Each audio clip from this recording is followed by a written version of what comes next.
Welcome, curious souls. To Grave Vale echoes your portal to the world's most chilling mysteries and untold stories. Join us as we uncover the strange, the supernatural, and the truly unexplained. Off the remote coast of Scotland stands the Eilean Mor Lighthouse.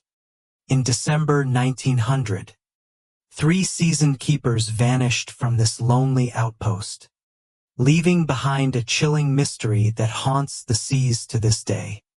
Off the remote and unforgiving coast of Scotland, where the tempestuous North Atlantic Ocean ceaselessly pounds against ancient stone, lies a cluster of desolate rock formations known as the Flannan Isles.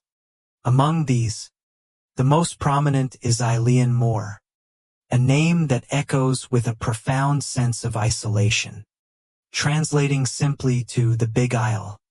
This was no gentle, welcoming place.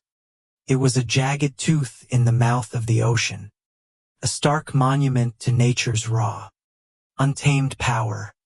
For generations, sailors had regarded these islands with a mix of awe and dread, their treacherous reefs and unpredictable currents a constant threat to maritime passage.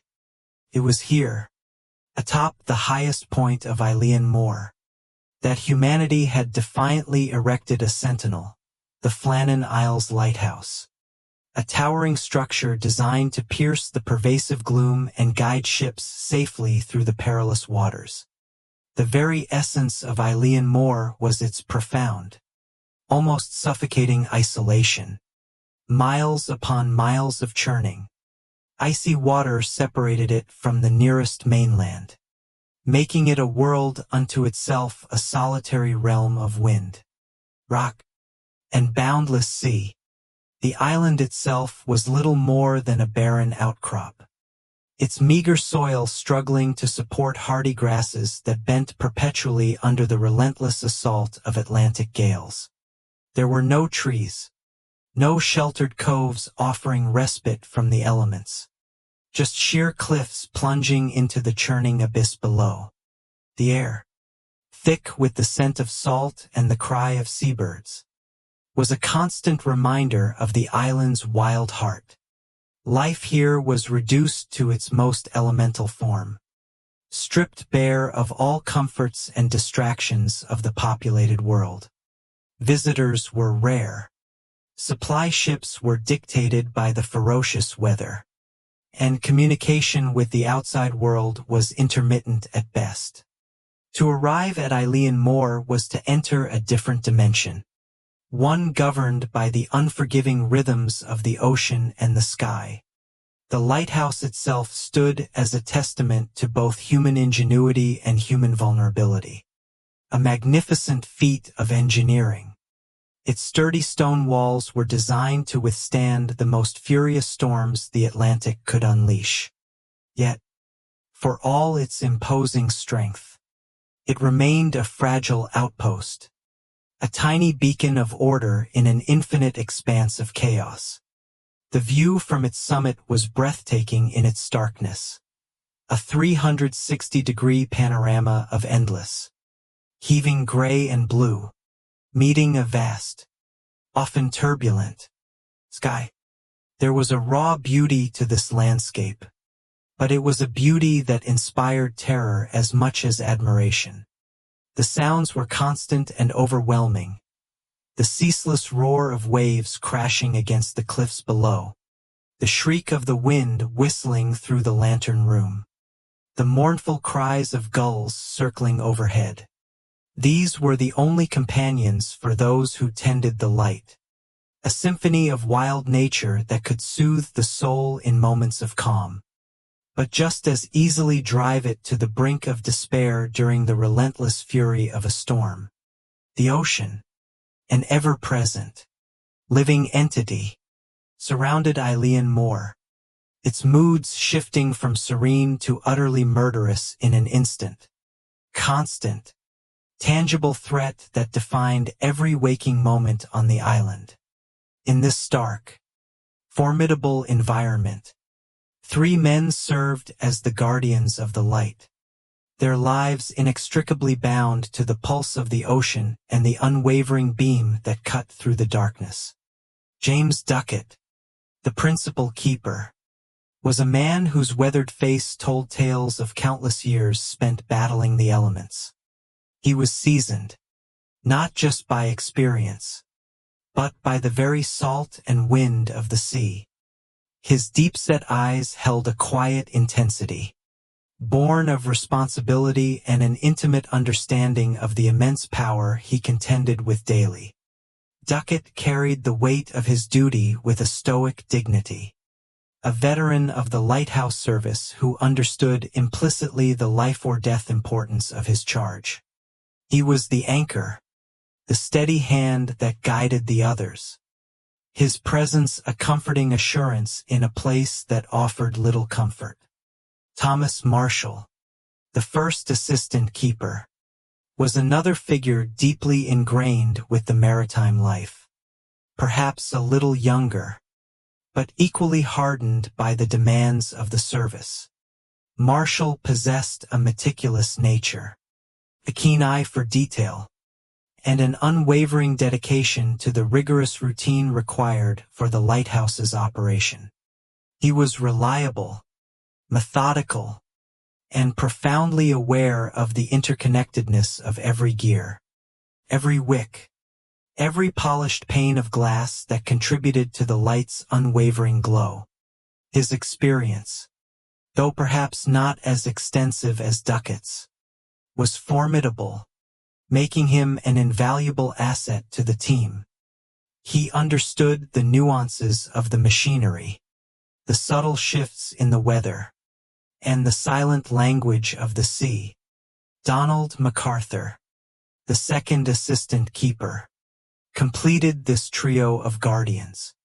MacArthur, though known for his strong physical presence, was also deeply experienced in the demanding life of a lighthouse keeper. These were not men prone to flights of fancy or easily swayed by the capriciousness of nature. They were practical, resilient individuals, chosen specifically for their mental fortitude and their unwavering commitment to duty. Each man understood the solemn vow they had taken, to maintain the light, no matter the cost, to ensure the safety of countless sailors who depended on their ceaseless vigil. Their lives were a testament to the quiet heroism of a profession that demanded self-sacrifice, rigorous discipline, and a profound respect for the indifferent majesty of the sea. They were the silent watchmen, the unseen protectors, their existence defined by the rhythm of the light and the roar of the ocean. Their collective experience was not merely a matter of years served. It was an ingrained knowledge, a visceral understanding of the sea's temperament and the lighthouse's intricate workings. They knew the signs of an approaching storm long before the barometer dipped, could differentiate between the ordinary creaks of the tower and the ominous groans of structural strain. They possessed the practical skills of mechanics, carpenters, and even amateur medics, ready to face any challenge that arose in their isolated domain. More than that, they had developed the rare mental resilience required to endure profound isolation, to find companionship in their shared duty, and to maintain their sanity amidst the overwhelming loneliness. These were not men who would easily falter or abandon their post. Their very careers were built upon an unshakable resolve. They were a testament to the specific kind of human being drawn to such a solitary yet profoundly impactful life. A life where the welfare of others, unseen and unknown, depended entirely on their unwavering presence. Within the formidable walls of the lighthouse, life was structured by an unyielding, meticulous routine. This rhythm was as constant and predictable as the turning of the earth, a necessary antidote to the untamed chaos that raged beyond their stone sanctuary. Every hour of every day was accounted for, every task essential to the uninterrupted functioning of the light. Their days began long before dawn, or rather, continued seamlessly from the night's watch. The primary focus was always the lamp itself, the heart of the lighthouse, the colossal lens, painstakingly crafted, had to be polished to a flawless, mirror-like sheen. Even the slightest speck of dust could diminish its power, reducing the critical reach of its life-saving beam. This was a task performed with almost religious devotion, a ritual of cleaning and inspection, ensuring no blemish interfered with its purpose. Then came the mechanical upkeep, the intricate clockwork mechanism that rotated the heavy lens, creating the distinctive flash pattern, required constant attention. It had to be wound meticulously, its gears oiled, its counterweights checked. This was a continuous, almost meditative process, the rhythmic winding a quiet counterpoint to the ocean's roar outside. The lamp itself, fueled by paraffin in those days, needed to be refilled, its wicks trimmed and maintained, ready to ignite with its powerful, unwavering glow as dusk descended. Every nut, every bolt, every gauge was checked, a relentless cycle of inspection and adjustment. Any malfunction, however minor, could spell disaster for ships navigating the treacherous waters. Their lives, and the lives of countless sailors, hinged on this perfect, unbroken routine. Beyond the technical demands, there were other daily tasks that filled their solitary hours. The living quarters had to be kept clean and orderly, a small bastion of domesticity against the wildness. Meals, though simple, were prepared and shared in the small kitchen, providing a brief moment of communal respite from their individual duties. They would take turns cooking, eating in a quiet camaraderie born of shared isolation. The most crucial administrative task was the logbook. This wasn't merely a diary. It was the official record of the lighthouse's operation, a meticulous chronicle of weather conditions, ship sightings, supplies received, and any events, however mundane, that occurred on Eilean Moor. Every entry was a testament to the unbroken vigilance, a written confirmation that the light was tended, and all was in order. It was a silent witness, a factual account of their days, recorded with precise, unadorned prose.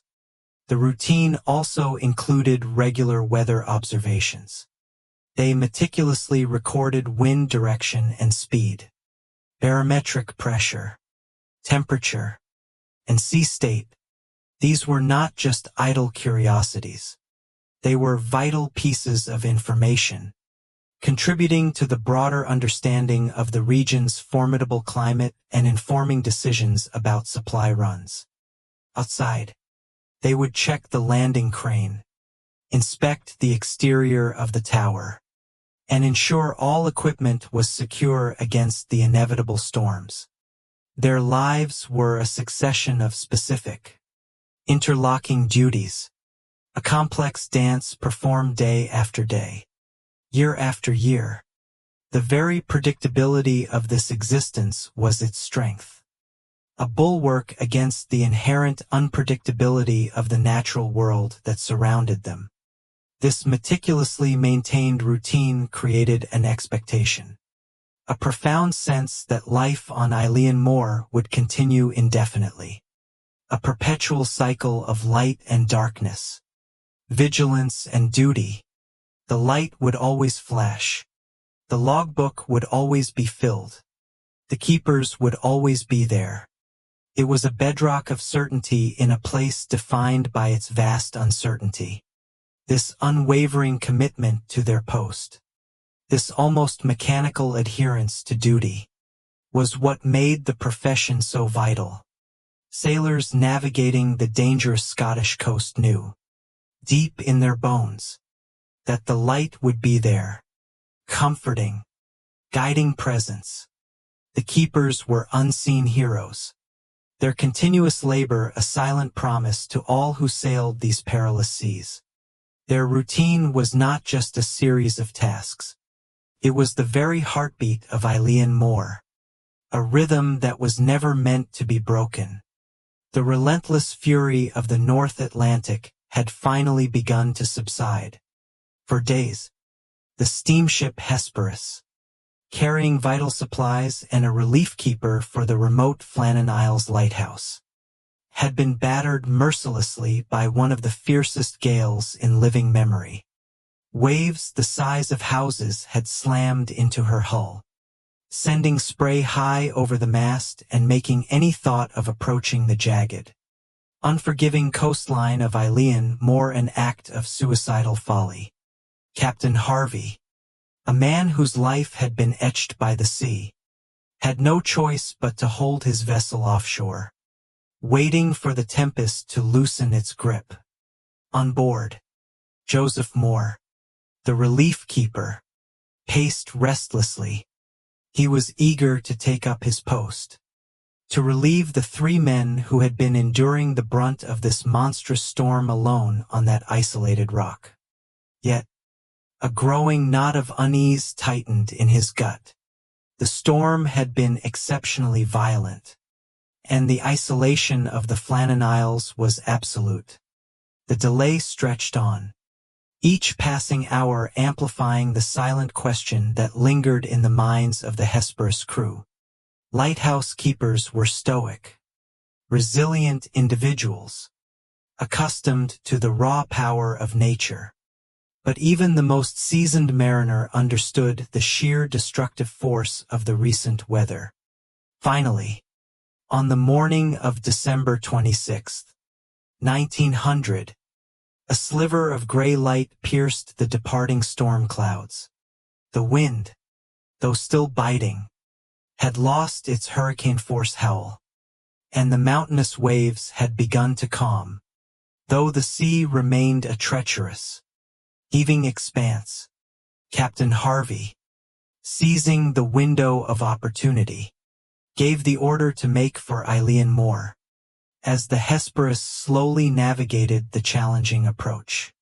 The stark silhouette of the lighthouse, usually a welcoming beacon, seemed unusually grim against the bruised sky. There was no light, not a flicker. This was the first, chilling irregularity, a deviation from the expected, comforting sight of a diligently maintained station.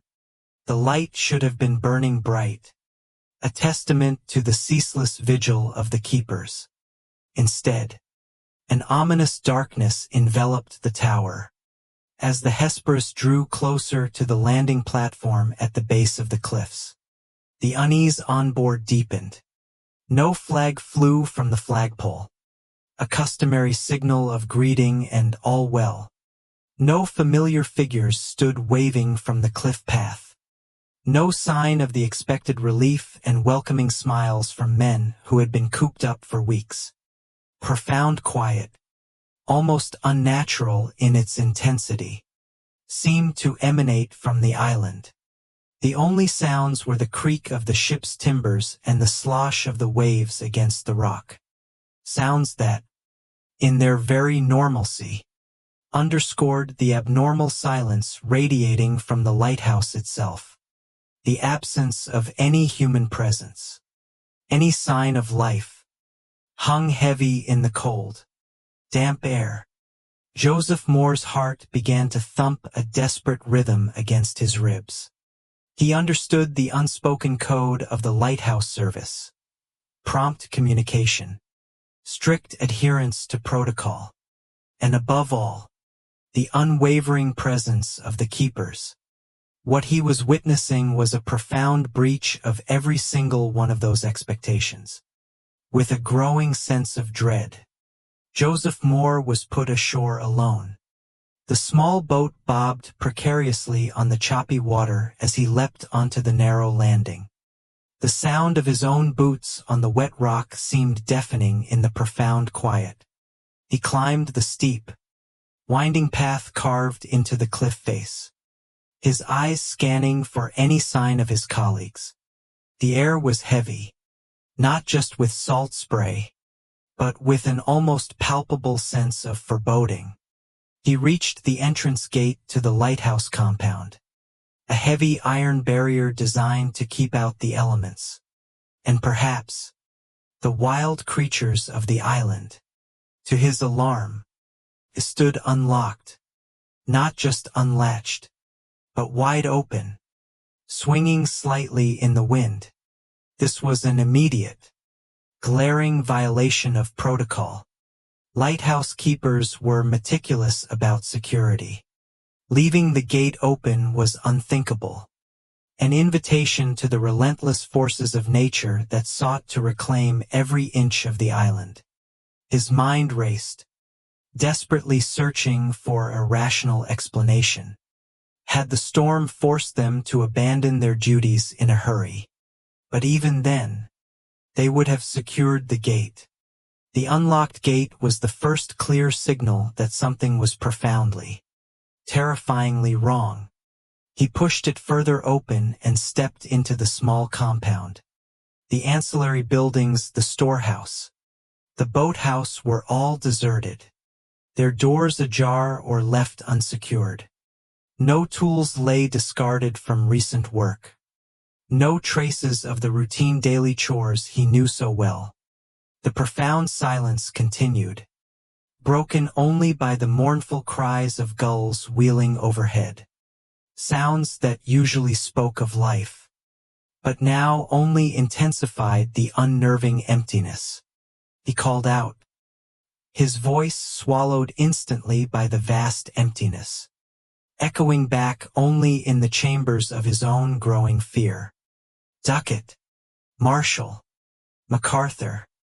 No response, only the wind, whistling through the empty structures, seemed to answer him, with a heart pounding in his ears.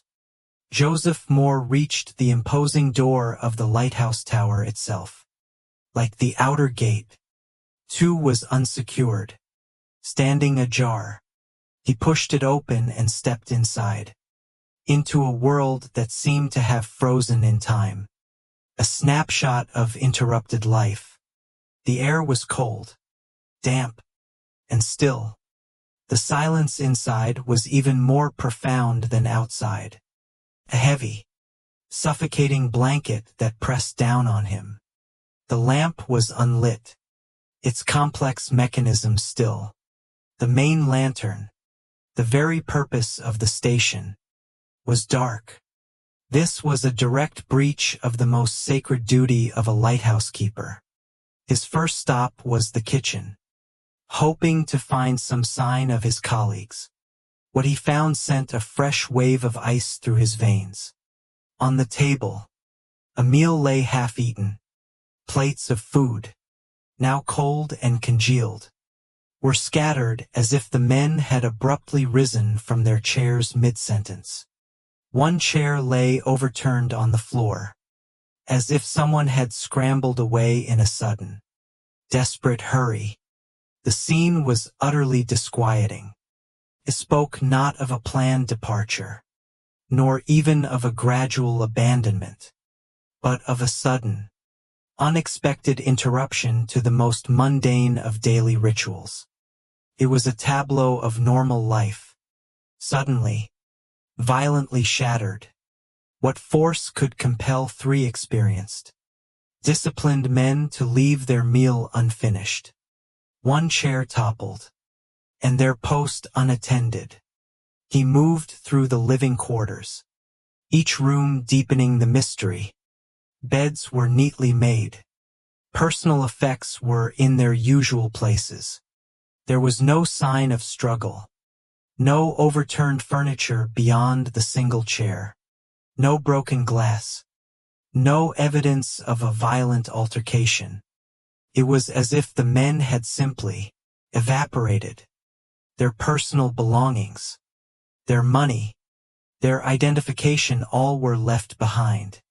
These were not men who had fled in panic, taking what they could. They had left everything behind, as if they had simply ceased to be. Moore then ascended the spiraling staircase to the lantern room, the very heart of the lighthouse. Here, at least, the lamp apparatus was perfectly clean, its brass fittings gleaming, its wicks trimmed and ready for use. Everything was in order, prepared for the night's duties. Yet the lamp itself remained unlit. This meticulous state of readiness, combined with the fact that it was not operating, created a bizarre contradiction. The keepers had performed their last, critical duty of maintenance, but had then failed to complete the ultimate purpose of their existence on the island, to ignite the light. It was an almost surreal scene of professional diligence juxtaposed with an inexplicable abandonment of responsibility. As he descended, his eyes fell upon the rain gear chest. This chest held a crucial clue, a detail that would puzzle investigators for decades. 2 sets of oilskins, heavy waterproof outer garments essential for protection against the ferocious Atlantic weather, were missing, but crucially, 1 set remained.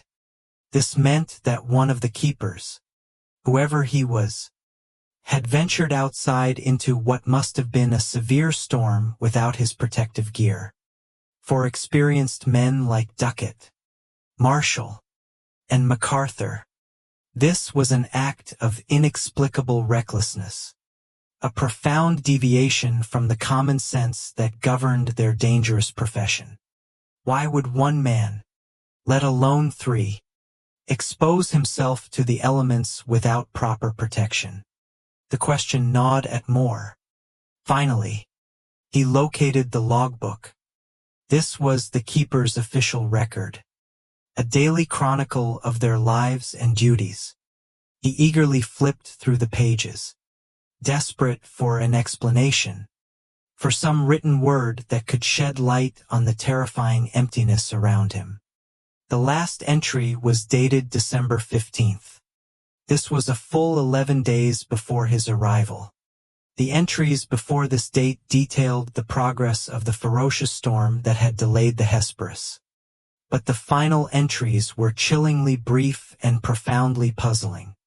One entry, supposedly written by Thomas Marshall, spoke of gale-force winds and never seen such a storm. Another, just hours later, described Principal Keeper Duckett as very quiet and Second Assistant MacArthur as weeping. The final entry, written the evening of December 15th, simply stated, "Storm ended. Sea calm. God is over all." This last entry was a stark contradiction. Weather records from the mainland indicated that while there had indeed been a severe storm around December 12th to 14th, it had not been exceptionally unusual for the area, and certainly had not been described as never seen such a storm, or one that would cause seasoned keepers to weep. Furthermore, by December 15th, the weather reports showed only moderate winds and a relatively calm sea, completely at odds with the logbook's dramatic account. The final entry, claiming the storm ended and the sea calm when a much larger, more violent storm was still raging or just beginning to gather strength, was utterly baffling. It introduced a layer of deliberate misinformation, or perhaps a desperate attempt to record something beyond ordinary human comprehension. Joseph Moore stood in the silent, abandoned tower, surrounded by these chilling pieces of evidence. A half-eaten meal, an overturned chair, missing oilskins, a lamp meticulously prepared but unlit, and a logbook containing a final, perplexing message about a storm that seemingly defied the official records. The overall atmosphere was one of profound, inexplicable emptiness. It was a place where life had been lived, right up until a specific, terrifying moment, and then had simply ceased. There were no bodies, no signs of a struggle, no obvious cause for alarm, just a sudden, shocking void. Overwhelmed by the eerie discovery, Moore rushed back to the landing, scrambling into the boat to report the horrific news to Captain Harvey. The Flannan Isles lighthouse was deserted. Its keepers had vanished without a trace, leaving behind a mystery that would echo through history. The news, carried back by the Hesperus, struck the northern lighthouse board like a thunderclap. 3 seasoned keepers vanished without a trace from their isolated post on Eilean Moor. It was a maritime disaster of the most profound and unsettling kind. The board, responsible for the safety of countless ships along Scotland's treacherous coastline, could not afford to let such an enigma fester. An immediate and thorough investigation was paramount, not only to satisfy the grieving families and a bewildered public, but also to ensure the integrity and trust in the lighthouse service itself.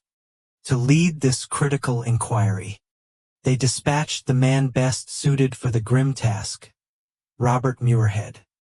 Muirhead was no stranger to the solitary, demanding world of lighthouses. As the superintendent of the Northern Lighthouse Board, his career had been woven into the very fabric of these stoic sentinels. He knew every bolt, every lens, every routine, and every hidden danger of the towers under his charge. More importantly, he knew the men who tended them. He understood their stoicism, their professionalism, their deep respect for the unforgiving ocean. Muirhead was a pragmatic man, a figure of solid common sense, whose approach to any problem was rooted in logic, observation, and meticulous detail. He had seen the raw power of the Atlantic firsthand, witnessed its capacity for destruction, and comprehended the inherent risks of a keeper's life. His mind was geared towards finding rational, tangible explanations for even the most bewildering events. This was not a man easily swayed by superstition or quick to entertain wild theories. He arrived at Eilean Moor armed with experience, authority, and an unwavering determination to uncover the truth, however harsh it might be. His initial inspection of the island and the lighthouse compound was exhaustive, a methodical search for any scrap of evidence that could illuminate the dark void left by the missing men. He walked the treacherous paths, his gaze sweeping over every rock, every crevice, every piece of equipment. He noted the heavy gate to the compound, still unlocked, swinging eerily in the persistent wind. He observed the empty storehouses, the unsecured boathouse.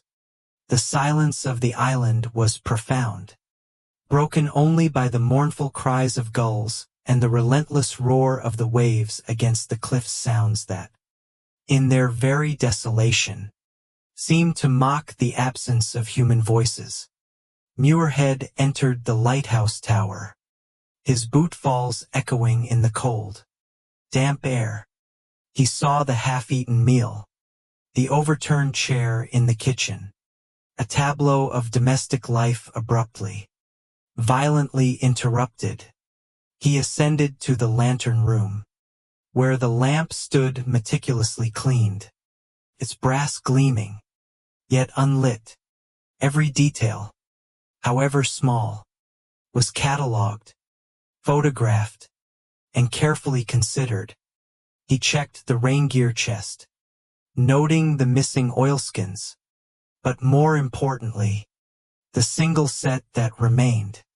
His mind, trained to identify anomalies, immediately recognized the profound strangeness of these observations.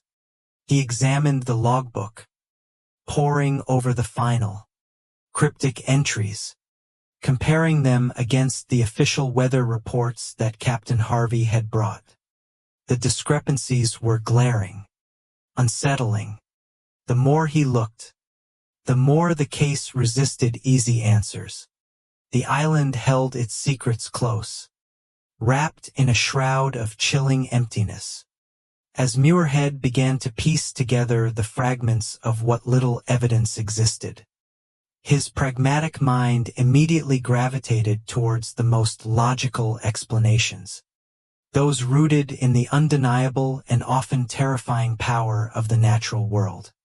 The North Atlantic, especially off the coast of Scotland in December, was a cauldron of raw, untamed forces. It was a place where the sea could, without warning, transform into a destructive monster. The most compelling, and perhaps initially comforting, theory was that the three keepers had been swept away by a colossal rogue wave. Tales of such monstrous waves were common among mariners. Sudden, unexpected walls of water that could rise from the depths, dwarfing even the largest ships, and crashing down with unimaginable force. For men working on the exposed cliffs of Eilean Moor, such a wave would be a death sentence. The theory gained some initial traction from certain observations. The missing oilskins. For instance, it was plausible that two of the keepers had gone out during a brief lull in a severe storm, perhaps to secure some equipment that had come loose, or to check on the landing crane which had reportedly shown some damage. The third keeper, seeing them in distress or recognizing an escalating danger, might have rushed out to assist, perhaps without taking the time to don his own protective gear in his haste. Then, a sudden, unprecedented wave, far larger than any they had ever encountered, could have simply engulfed them, dragging all three into the churning abyss. The sheer power of such a wave, combined with the treacherous currents around the Flannan Isles, could easily explain why their bodies were never recovered. The sea, in its vastness, was a notoriously efficient devourer of secrets, rarely giving back those it claimed. Further supporting this line of thought was the known damage to certain structures on the island. The iron railings near the path to the landing were found to be bent and twisted, and a large stone storage box, usually secured, had been shifted from its position. Such damage spoke volumes about the immense force of the water that must have battered the island. It wasn't hard to imagine three men, caught unawares, overwhelmed by a sudden deluge that crashed over the cliffs, sweeping them away before they could even utter a cry for help. This was a brutal, tragic, but ultimately understandable explanation. It fit within the known parameters of maritime life and the inherent dangers faced by those who worked on the most exposed outposts. It offered a grim, yet rational, conclusion to a horrifying event. Another explanation considered was a tragic sequence of accidental falls. It was conceivable that one of the keepers, while performing a duty on the steep, slippery cliffs or near the dangerous landing platform, had lost his footing and plunged into the sea. His cry for help, carried on the wind, could have drawn the attention of a second keeper, who, rushing to his aid, also suffered a fatal fall. Then, the third keeper, hearing the desperate shouts or witnessing the unfolding tragedy, might have likewise tried to intervene, only to meet the same fate. This scenario, while less dramatic than a rogue wave, still presented a plausible chain of events, especially given the perilous nature of the terrain and the often treacherous conditions. The rocky ledges, slick with spray and seaweed, offered little purchase, and a single misstep could easily lead to catastrophe. Again, the powerful currents and the sheer vastness of the Atlantic could explain the complete absence of any bodies. Beyond these two primary natural disaster theories, Muirhead and his team would have also briefly considered and quickly dismissed other more outlandish or grim possibilities. Could it have been an act of piracy? Highly unlikely. Eilean Mor was too remote, too inhospitable, and offered no valuable cargo to warrant such an attack.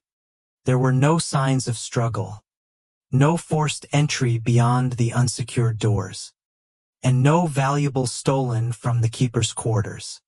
Could it have been a collective suicide or a violent dispute between the men? Equally improbable.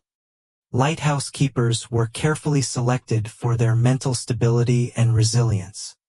While isolation could be taxing, the idea of three experienced men simultaneously losing their minds, or engaging in a fatal brawl without leaving any discernible signs of violence, defied logic and their known characters. There was no blood, no shattered objects, no clear evidence of any human-on-human violence within the tower.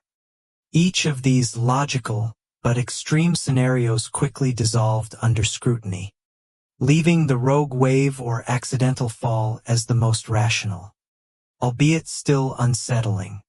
Contenders, however, as Muirhead delved deeper into the details, the initially logical explanations began to unravel, exposing glaring inconsistencies and raising a multitude of unanswered questions that defied simple solutions.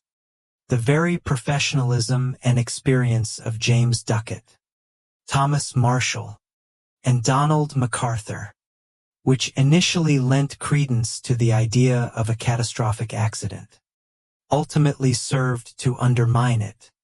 These were not greenhorn recruits. They were seasoned veterans of the Lighthouse service, men whose lives were predicated on caution, adherence to safety protocols, and an intimate, almost instinctual understanding of the ocean's dangers. They had navigated countless storms, performed duties on slippery cliffs, and operated intricate machinery for years without incident. But then, would one of them venture out into a storm, however severe, without his protective oilskins, leaving the set in the chest? This was an act of inexplicable recklessness for a man of MacArthur's experience, who, according to the logbook, had been weeping just hours before. Furthermore, why would the other two, particularly the stoic principal keeper Ducat, allow such an uncharacteristic lapse, or follow suit into such a perilous situation without ensuring the absolute security of the lighthouse? The idea of all three men being simultaneously caught off guard and swept away by a single wave, or successively falling to their deaths, without any of them managing to raise an alarm or leaving a more definitive trace of their struggle, seemed increasingly improbable for such experienced professionals. Their training, their instincts, their very survival depended on a constant awareness of their surroundings and an unwavering commitment to safety. The most profound and haunting inconsistency was the complete absence of any bodies. The North Atlantic, while vast and powerful, does not typically swallow three men whole, never to be seen again. Wreckage from ships, and often the bodies of those lost at sea, eventually wash ashore, sometimes many miles away, but eventually they reappear, For three distinct individuals to vanish without leaving a single trace. No clothing, no personal effects, no remains whatsoever, stretched the bounds of credulity.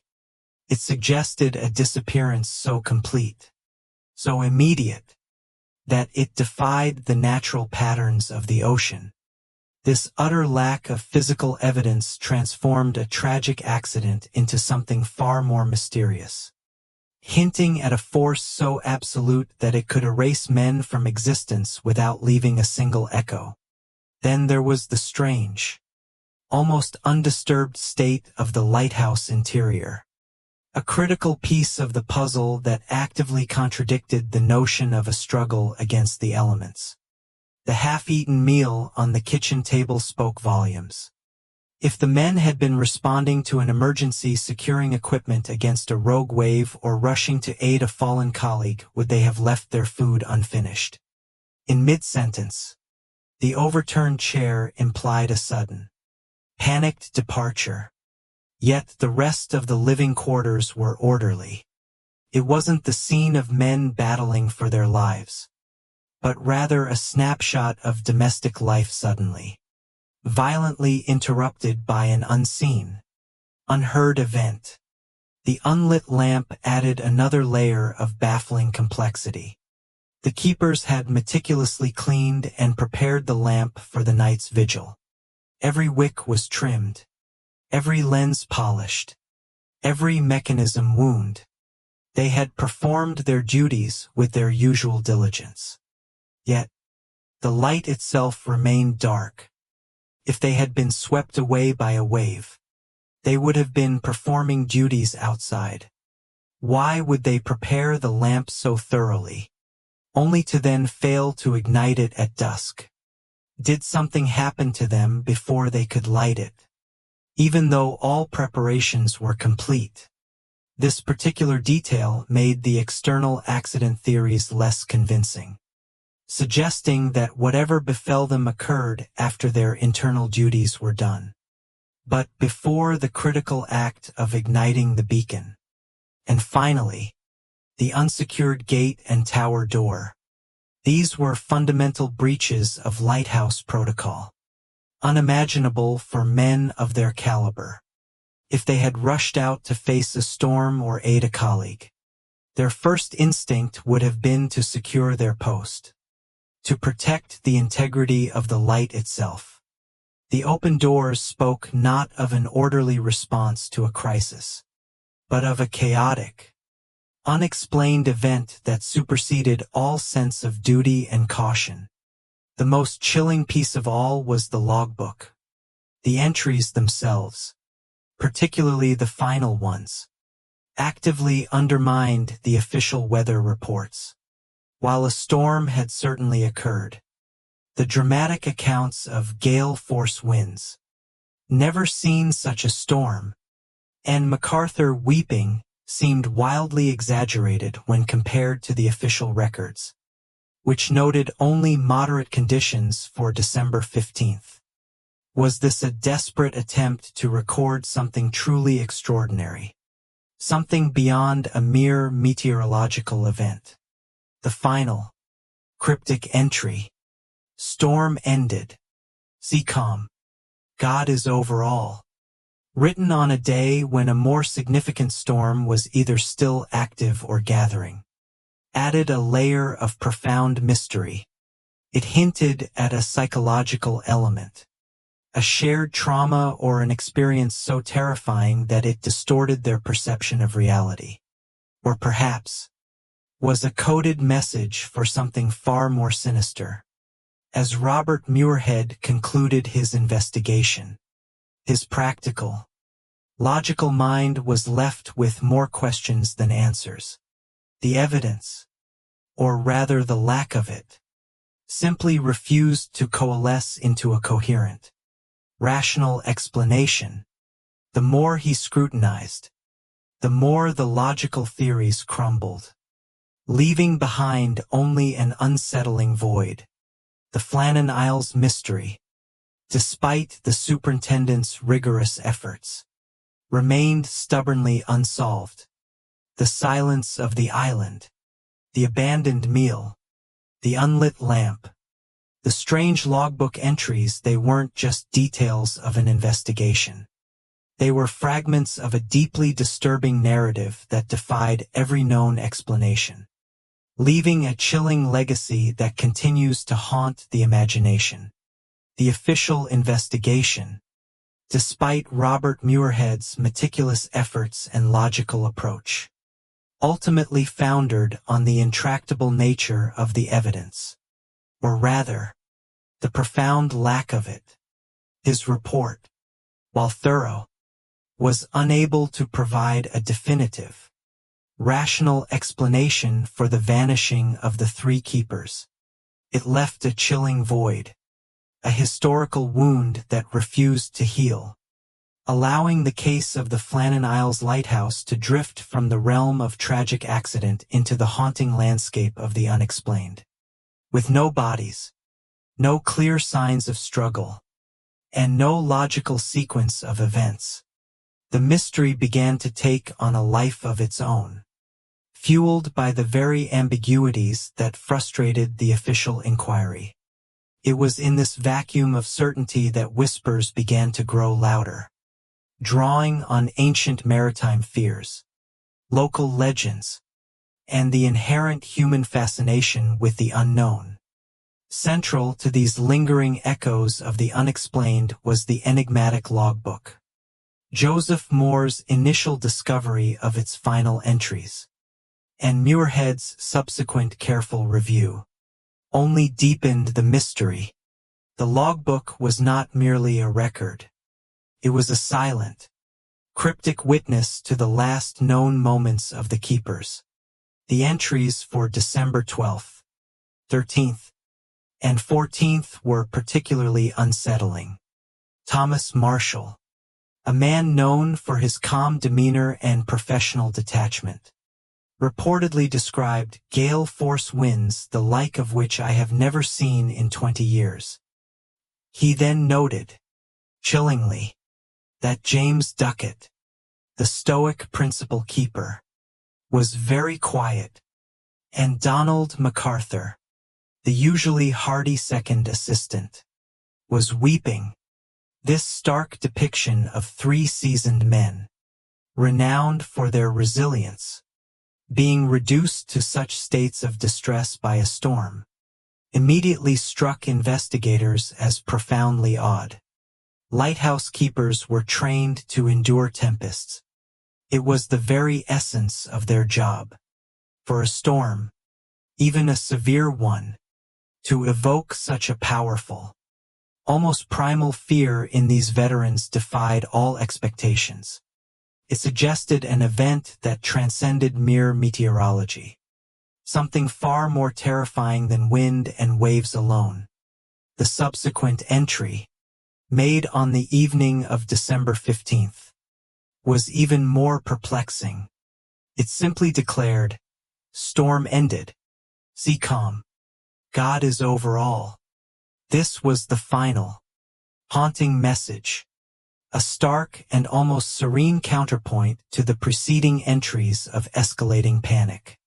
However, this statement directly contradicted official weather reports.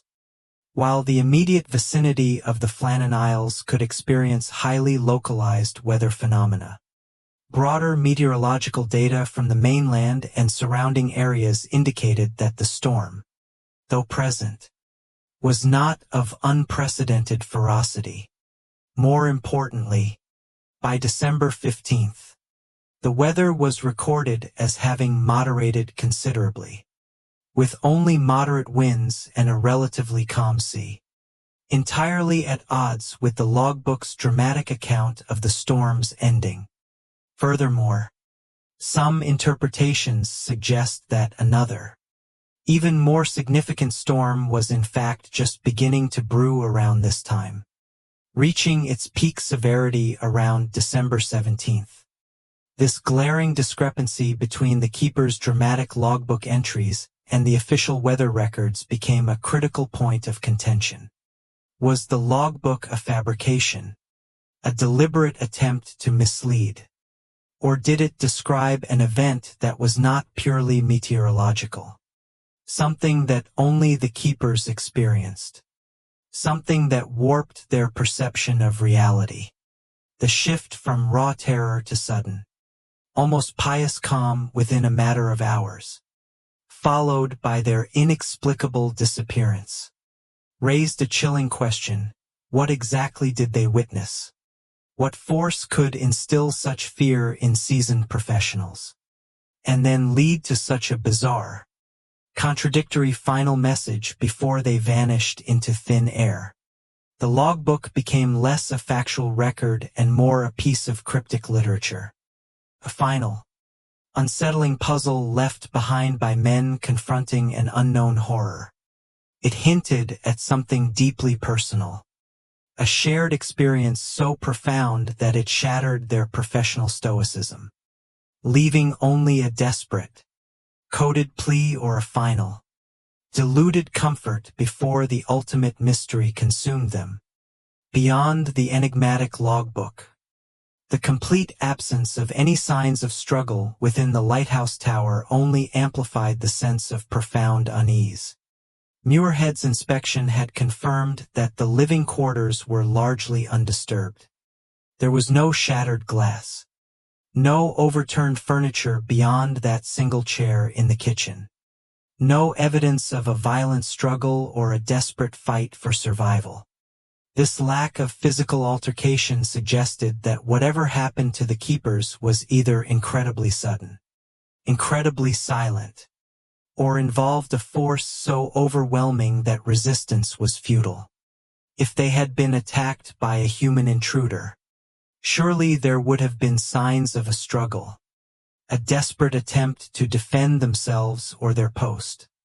If they had been overcome by a gas leak, as one theory briefly suggested, their bodies would have been found. If it was a sudden illness, at least one body would remain, or there would be signs of one man caring for another. But the scene within the lighthouse defied all these conventional explanations. It was a tableau of normal life, suddenly and inexplicably frozen. The half-eaten meal, the prepared but unlit lamp, the neatly made beds all pointed to a cessation of existence that was immediate and utterly devoid of any physical confrontation. It was as if they had simply stepped out, never to return, leaving their lives hanging in midair. The silent, untouched quality of the interior presented a chilling contradiction to the violent theories of rogue waves or tragic falls. It suggested that the mystery originated within the lighthouse, or at least, that the men were lured away without struggle from within its confines.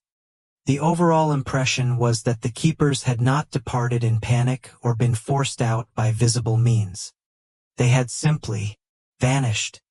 This silent, complete disappearance, leaving behind their possessions, their duties, and their very identities, pointed towards a force that could erase human presence without leaving a trace of the method. The air of profound quiet that Joseph Moore first encountered, that haunting silence that enveloped Eileen Moore, seemed to have permeated the very fabric of the lighthouse, an eerie testament to an event that unfolded without a sound, without a cry, leaving only an echoing emptiness, as the official avenues exhausted themselves, and the logical explanations proved insufficient.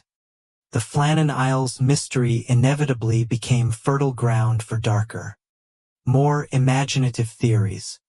The isolated, desolate nature of Eileen Moore, a place where the veil between worlds felt thin, perfectly suited the exploration of the supernatural.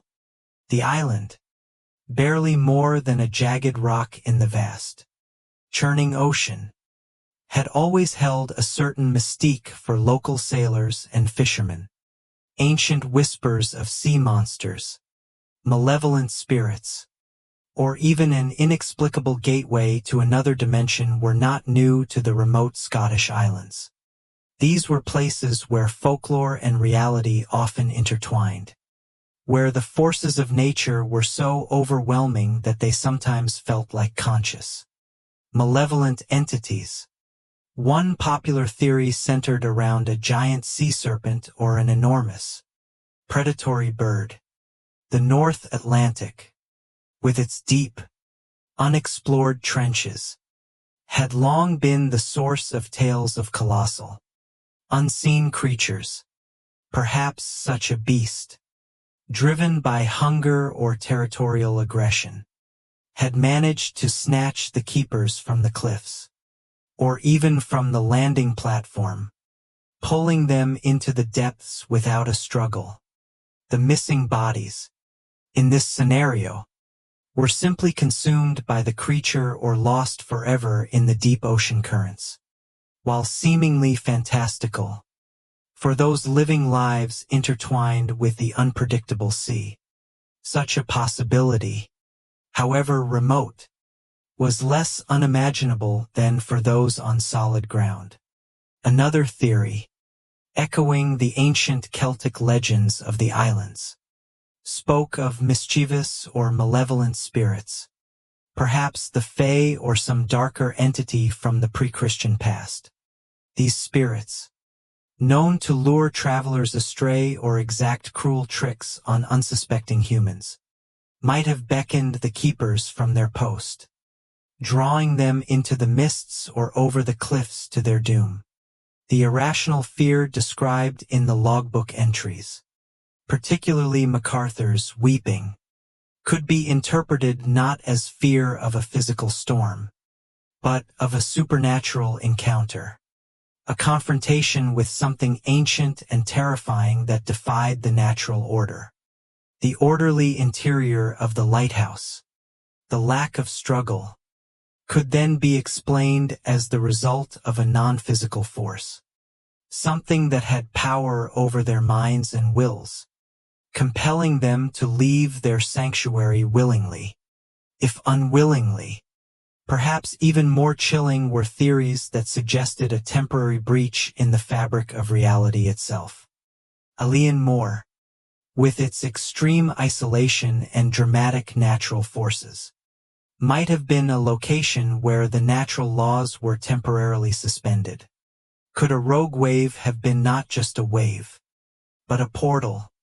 Could the keepers have stepped into a temporal anomaly, or been transported to another dimension, vanishing not just from the island, but from their very existence in this world?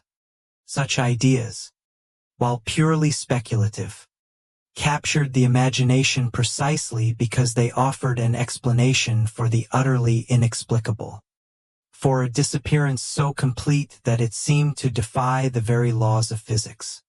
The island's remote location, its perpetual exposure to the raw elements, and its history of ancient myths all lent themselves to these more esoteric interpretations. The Flannan Isles mystery continues to be a profound source of fascination, a chilling reminder of the unknown that lurks at the edges of human comprehension. The official inquiry failed to provide a definitive answer, leaving behind a lacuna in history that has been eagerly filled by a spectrum of theories, from the logical to the truly fantastic. The enduring power of the story lies in its resistance to resolution, in the persistent questions it raises about the limits of our understanding, and the forces that might operate beyond the comfortable boundaries of our known world.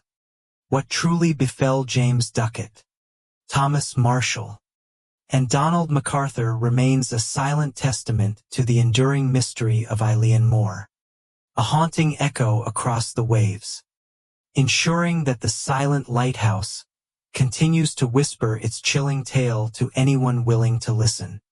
The Flannan Isles Lighthouse stands guard, its beacon piercing the darkness, but the deeper darkness of its unresolved mystery still casts a long, cold shadow over the North Sea. Thank you for daring to delve into the unknown with Grave Vale Echoes.